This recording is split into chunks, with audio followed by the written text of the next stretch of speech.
Que le Dieu de paix vous sanctifie lui-même tout entier, que tout votre être, l'esprit, l'âme et le corps soient conservés, irrépréhensibles, lors de l'avènement de notre Seigneur Jésus-Christ. 1 Thessaloniciens 5, 23. Or, à celui qui peut vous préserver de toute chute et vous faire paraître devant sa gloire irrépréhensible et dans l'allégresse. Jude 24. Il y a quelques années, cette vérité fut pour moi une révélation. Je devais disposer d'objets personnels appartenant à une sœur bien-aimée que Dieu avait rappelée à lui. Parmi les objets qu'elle avait gardés précieusement, j'ai découvert une lettre que je lui avais écrite à l'âge de 7 ans. Ma sœur était alors en voyage. Elle me manquait, car je l'aimais beaucoup. Dans ma missive, je lui exprimais toute mon affection.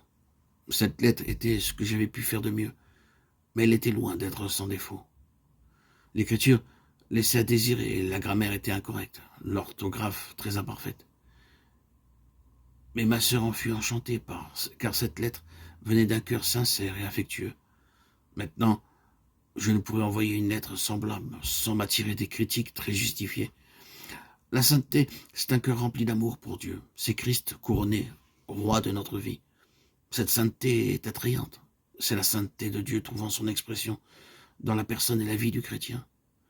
La paix de Dieu illumine alors son visage, la douceur de Dieu s'exprime par sa voix, la bonté et la grâce de Dieu se montrent dans sa façon d'être. Êtes-vous saint de cette façon? Examinez votre vie. Est-elle celle d'un chrétien charnel ou d'un chrétien spirituel? Si vous ne vivez pas constamment sur les plus hauts sommets spirituels, ne voudriez-vous pas le faire dès maintenant? L'homme spirituel prend Christ comme exemple. Il est résolu à marcher comme Christ a marché.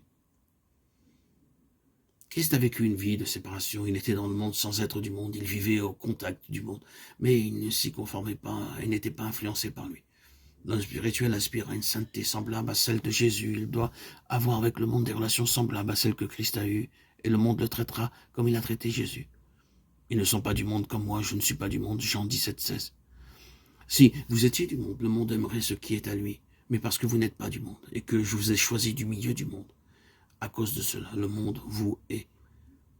Souvenez-vous de la parole que je vous ai dite. Le serviteur n'est pas plus grand que son maître. S'ils m'ont persécuté, ils vous persécuteront aussi. S'ils ont gardé ma parole, ils garderont aussi la vôtre. Jean 15, 19, 20. Dieu nous a appelés à une vie de séparation spirituelle afin que nous soyons toutes choses semblables à son Fils. Tous les chrétiens sont appelés à la vie sainte. Mais beaucoup ferment l'oreille. Ils accepteraient bien d'être spirituels, mais ils ne veulent pas être saints. La sainteté n'est ni la perfection, ni l'éradication totale du péché, ni une vie sans défaut. La sainteté ne nous met pas dans l'impossibilité de pécher. Elle ne nous préserve pas du contact avec le péché. La sainteté, d'après la Bible, n'est pas la perfection, mais une bonne conscience devant Dieu.